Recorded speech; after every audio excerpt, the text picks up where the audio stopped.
Guys, good day sa inyong lahat. Another eating adventure ang gagawin natin dito sa SM Fairview.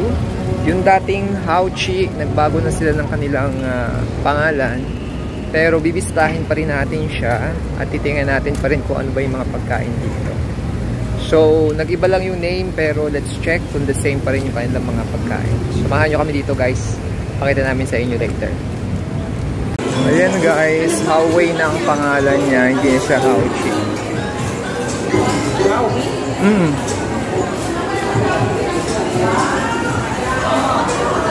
Yan. Ano? Corner name? Oo, sige. Ano yung sa corner name? Andy Grill or hot? Andy Grill na lang. Grill. Wala naman tayong card na ano. Ikot lang tayo ulit sa mga pagkain nila dito. Pareho lang din siya. So ito yung option niya for grilling and also for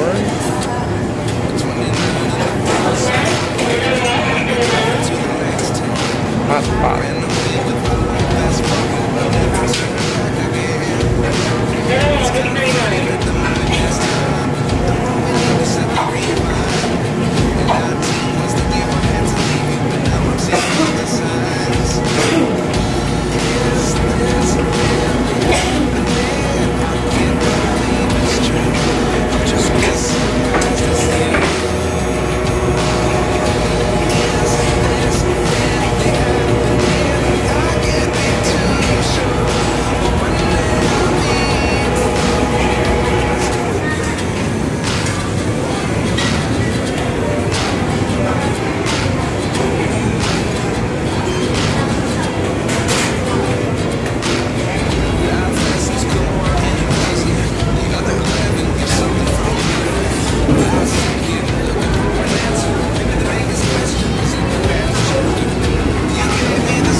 Guys, yun yung mga available na food pa rin. Similar pa rin doon sa preview. Pero ito yung mga kinuha namin. So, kumuha ako nito. For grilling lang kinuha namin. So, nag-start na kami mag-grill. So, ito yung mga kinuha namin. So, I took the ham, the sausage. Kumuha ako ng kamatis at sibuyas. And yung pork belly. Of course, meron ding shrimp, beef. Kumuha si Jed ng manok, hotdog. And of course, meron din tayong mga side dish. Yung kanilang achara at yung kanila ring radish kimchi. May cabbage kimchi rin sila dito, guys. At ito yung kanilang beef. So, nag-start na tayo mag-grill din ng beef.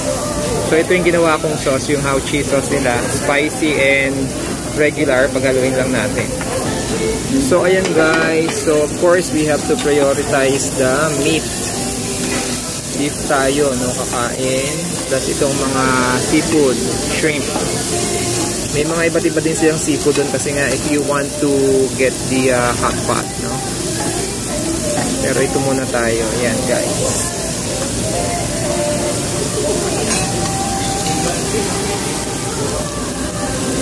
So yun guys, enjoy lang natin. Nag-iba lang sila ng pangalan but technically it's the same pa rin na How Chi.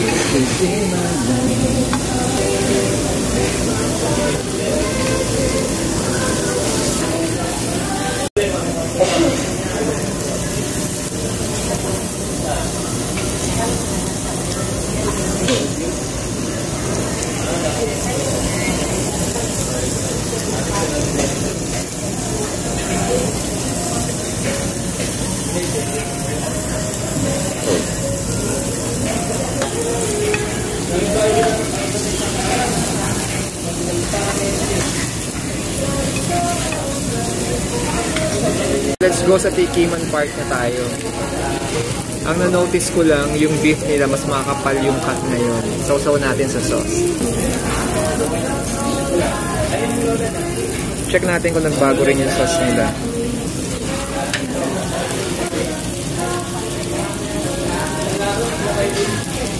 Pero lang. Kumapal lang yung cut ng kanilang mga beef but the sauce is just the same. Yung shrimp, okay naman din yan. Pareho lang din yan. Of course, pareho lang din ang lasa yan. Yan. So, enjoy lang muna namin yung pagkain, guys. Keep us low carb. Lagyan natin ng... Ay, sige.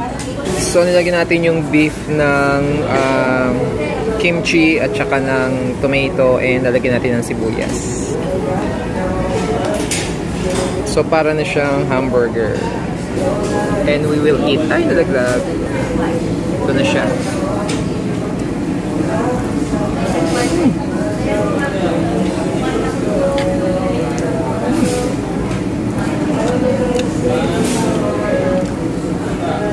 Burnout chop. Yung beef with tomato, with onion, with kimchi, and the sauce, good combination. Meron din ditong mga ihaw-ihaw like yung isaw, no? Tapos yung mga balls, pwede nyo rin naman siyang i-grills, yung para sa hot pot. And meron din mga gulay, yan. Pwede nyo isama sa grilling yung tomato and of course yung onion. Tapos ito yung mga kinuha ko pa, yung shrimp na balatan ko na, no? So yan guys, yan yung mga makakain nyo dito. Ito yung sausage, ito yung beef. Then yan yung liempo, tapos meron din silang ham. Yun, enjoy eating lang guys. And stay low carb. Meron sila guys na pasalad na ganito. Yan. Kala ko noodles. Yung pala ay cucumber. So low carb siya. Pasok naman siya sa low carb. Kaya titikman natin yan mamaya. Macaroni. Yeah, akala ko kasi noodles. Tapos ito mga shrimp na ito magandang ilagay din doon. We'll try that. Ano siya? Ano ito? Cucumber. Okay, that's good. Radish. I don't know. We got another shrimp. So yeah.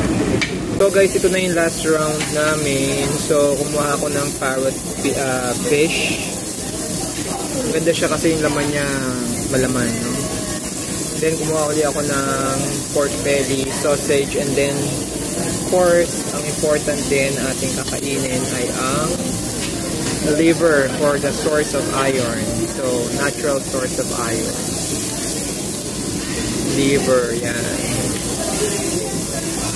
So, yan guys. Yan lang yung mga kinain namin ngayon dito. So, I hope nagustuhan nyo ulit itong video na to at may natutunan kayo. So, kung gusto nyo kumain dito sa Howway, located in SM Purview, on weekdays, pupunta kayo dito sa $499. But on weekends, Saturday and Sunday, $699. Kasi sa weekend, magkasama yung shabu and grill niya. Pero pag weekdays, you have an option to choose whether hot pot or grill.